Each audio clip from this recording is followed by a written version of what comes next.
Mientras avanzan las negociaciones, la esperanza de una paz duradera en Ucrania empieza a tomar forma. Pero detrás de esta perspectiva de estabilidad surge otro tema: la reconstrucción del país.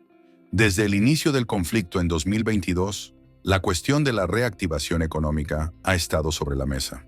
Hoy, mientras las discusiones entre las grandes potencias se intensifican, la reconstrucción de Ucrania ya no es solo un desafío humanitario. Se ha convertido en el mercado más grande del siglo en Europa. Ciudades devastadas, infraestructuras reducidas a escombros, una economía que colapsó en cerca del 30% en 2022. ¿El costo estimado de esta reconstrucción? Entre 500 y 750 mil millones de dólares. Y este gigantesco proyecto ya atrae a una multitud de empresas e inversores listos para apoderarse de los contratos más lucrativos.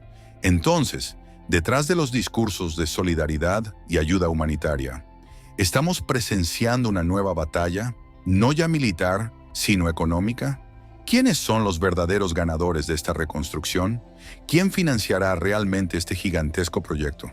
Y lo más importante, ¿podrá Ucrania conservar su independencia económica después de haber aceptado estas ayudas masivas? Esto es lo que vamos a analizar en este artículo. Negociaciones bajo alta tensión. Aunque las negociaciones para la paz parecen avanzar, Ucrania misma no tiene realmente voz. Las grandes decisiones se toman en la sombra, especialmente entre Washington y Moscú. Donald Trump, recién vuelto a la escena, prometió poner fin a la guerra. Incluso contactó directamente con Vladimir Putin, un paso que marca un giro significativo en el conflicto. Mientras tanto, la Unión Europea se mantiene como espectadora, impotente ante la demostración de fuerza de Estados Unidos. El futuro de Ucrania se decide sin ella, un escenario que recuerda algunas de las páginas más oscuras de la historia diplomática mundial. Pero, ¿cuáles serán las condiciones de esta tan esperada paz? Cesión de territorios.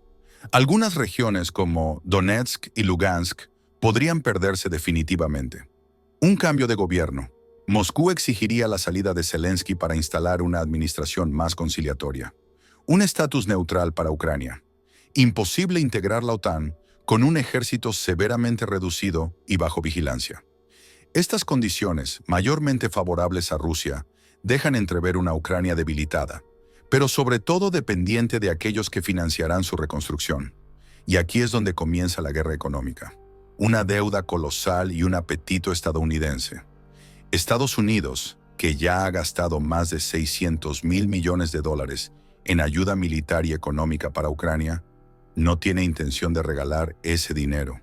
Washington exige un reembolso de 500 mil millones de dólares. Pero Ucrania no tiene esa suma.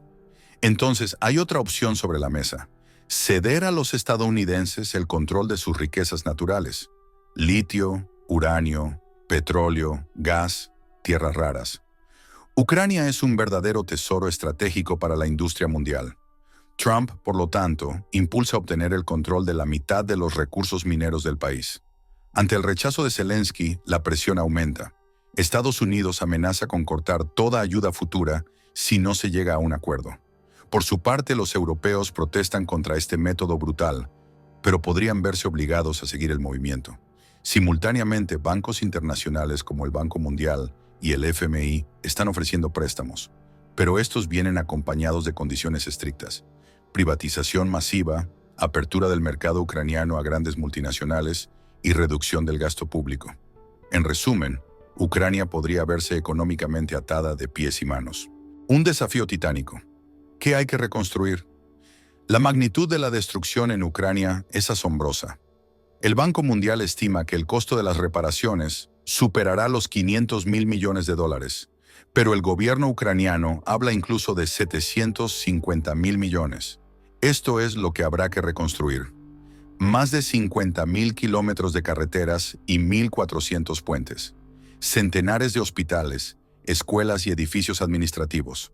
El 60% de las infraestructuras energéticas destruidas, incluyendo el 95% de las plantas de carbón.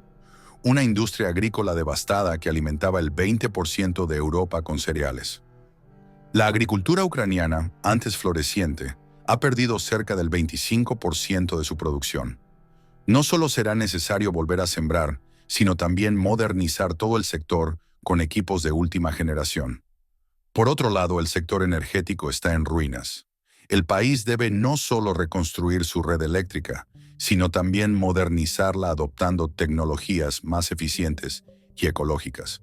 Y nuevamente serán las empresas extranjeras las que probablemente se apoderarán de los proyectos más lucrativos. La guerra de contratos ha comenzado. Detrás de estos números colosales, empresas de todo el mundo ya están luchando por obtener su parte del pastel. Los gigantes de la construcción quieren los contratos de infraestructuras viales y energéticas. Las multinacionales de energía codician los recursos estratégicos del país. Los industriales de armamento apuestan por la modernización del ejército ucraniano. Los primeros contratos ya están en discusión. Estados Unidos, a través de sus empresas, tiene la intención de llevarse la mayor parte del mercado, relegando a los europeos a un papel secundario. China también, discretamente, observa la situación. Podría invertir masivamente en infraestructuras y energía, aprovechando la necesidad urgente de capital de Ucrania. En resumen, la guerra militar está llegando a su fin, pero la guerra económica recién comienza. ¿Un nuevo Eldorado o una trampa? ¿Está Ucrania a punto de convertirse en un nuevo Eldorado económico para las multinacionales? ¿O está condenada a ser una marioneta económica de las grandes potencias? Todo dependerá de las decisiones que tome el futuro gobierno ucraniano. ¿Aceptará ceder sus riquezas naturales para aliviar su deuda? ¿O intentará negociar un apoyo financiero menos condicionante? El futuro lo dirá. Lo que es cierto es que detrás de los discursos de solidaridad y reconstrucción, los intereses financieros son colosales. ¿Y tú? ¿Qué piensas? ¿Es la reconstrucción de Ucrania un proyecto sincero o ante todo una oportunidad económica? Déjame tu opinión en los comentarios. Y sobre todo, si te ha gustado este análisis, no olvides dar like y suscribirte para más análisis sobre la actualidad económica y geopolítica.